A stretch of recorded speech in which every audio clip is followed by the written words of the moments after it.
Nah, saya mau bertanya, Pak, pernahkah Yesus mengaku dirinya adalah Allah? Pernah? Di ayat mana, Pak? Itu bukan perkataan Yesus. Sekarang berani nggak kamu tutup kitabmu, saya tutup kitab saya? Lah untuk apa? Ya cari sejarah saja. Wong Yesus itu pernah hidup di fakta sejarah. Dia kan sosok historis. Masa nggak ada catatannya?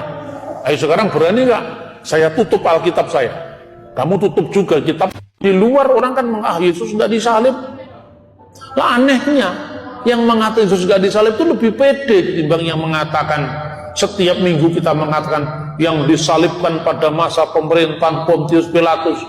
Itu kan kredo sejarah, bukan sekedar kredo iman. Jelas yang nyalib siapa, di zaman siapa. Masa begitu kurang pede? Hanya dikalahkan oleh tafsir sebuah kitab suci yang muncul ratusan tahun setelah peristiwa. Jadi sebetulnya dalam konteks evangelisasi yang perlu diluruskan itu adalah minderwaardigheid kompleks kita ini loh. Ini harus kita hilangkan dulu, jangan minder lagi. Karena apa? Soal penyaliban misalnya. Saya sering membuat ungkapan-ungkapan yang mungkin bagi orang lain itu tidak enak, tapi itu sekedar mengagetkan orang. Saya bilang, Yesus gak disalib, Pak. Ya sudah, terserah kamu kalau kamu mengaku Yesus gak disalib. Tapi itu kan kitab sucimu, atau lebih tepat tafsir kitab sucimu. Nah terus kalau menurut Injil, Yesus disalib. Nah kalau saya ngomong menurut Injil kan keyakinan saya. Kamu ngomong menurut Quran itu keyakinan kamu, yang gak selesai. Memang keyakinan diadu keyakinan. Sekarang berani nggak kamu tutup kitabmu, saya tutup kitab saya? Lah untuk apa? Ya cari sejarah saja. Wong Yesus itu pernah hidup di fakta sejarah. Dia kan sosok historis. Masa nggak ada catatannya? Ayo sekarang berani nggak saya tutup Alkitab saya? Kamu tutup juga kitabmu. Yesus disalib apa? Pasti disalib Yesus itu. Itu catatan sejarah. Makanya ketika saya ngomong begini, saya tidak pernah mau debat teologis. Karena debat teologis nanti kalau keliru ngomong masuk penodaan agama. Iya kan? Karena kita ngurusi kitabnya orang lain, lebih baik kamu tutup kitabmu, saya juga fair, saya tutup kitab suci saya. Yesus pasti disalib. Mau marah nggak bisa sama saya. Memang faktanya Yosefus bicara penyaliban Yesus. Hanya berjarak 50-an tahun dari peristiwa. Kemudian Cornelius Tacitus bicara penyaliban Yesus.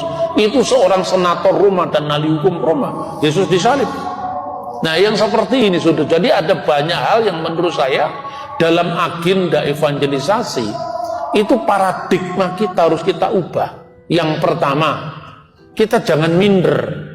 Karena orang yang suka mengejek kita lebih tidak pasti. Saya sampaikan, yang disalibkan pada masa pemerintahan Pontius Pilatus itu bukan dunia antah berantah. Datanya ada. Iya kan? Nah, hal-hal yang lain, soal Tritunggal, soal keilahian Kristus, itu rata-rata orang memahami karena Tuhan disamakan dengan fisik matematika. Orang mengatakan Bapa, Putra dan Roh Kudus 1 tambah 1 tambah 1 sama dengan 3. Itu kan 1 tambah 1 tambah 1. Sekarang kamu kalikan aja sekarang. 1 kali 1 kali 1 sama dengan berapa? Kamu kalau baru hitung tambah-tambahan itu baru belajar menghitung. Perkalian lebih tinggi daripada penambahan. Kalau tak terhingga tambah tak terhingga tetap tak terhingga gitu. Ada banyak hal logika yang dimainkan dalam konteks mengejek iman Kristen. Dan ketika saya menyampaikan pembelaan terhadap iman kita, tidak ada penodaan agama di situ. Itu hak kita yang disalahpahami kita apabila iman kita. Itu loh saudara-saudara. Jadi menurut saya kalau penginjilan itu bisa dilakukan dengan cara taat hukum, aman, ramah budaya, kenapa kita harus nyerang-nyerang agama orang? Ketika agama kita disalahpahami, saya malah seneng karena waktu saya untuk menyampaikan kebenaran. Tapi kalau agama kita, iman kita tidak disalahpahami, ngapain tiba-tiba ngajak ngomong orang lain yang tidak nanya-nanya? Memang saya nanya kamu, saya tidak nanya kamu, kok kamu ngomong. Lah mumpung kamu nanya, saya jelaskan. Gitu loh. Jadi segala sesuatu tetap harus disyukuri.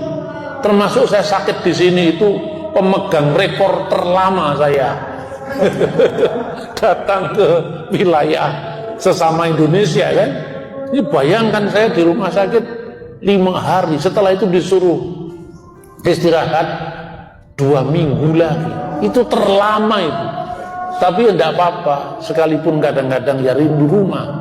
Tetapi kalau saya lihat banyak teman-teman panitia sampai panitia yang dibubarkan, saya juga ikut di sana. Saya punya keluarga baru di Kendari dan itu belum pernah saya lakukan. Belum. Karena itu saya mengucapkan terima kasih karena atensi dan semuanya yang sudah diberikan pada saya dan istri. Saya nanti pasti akan kembali ke sini lagi.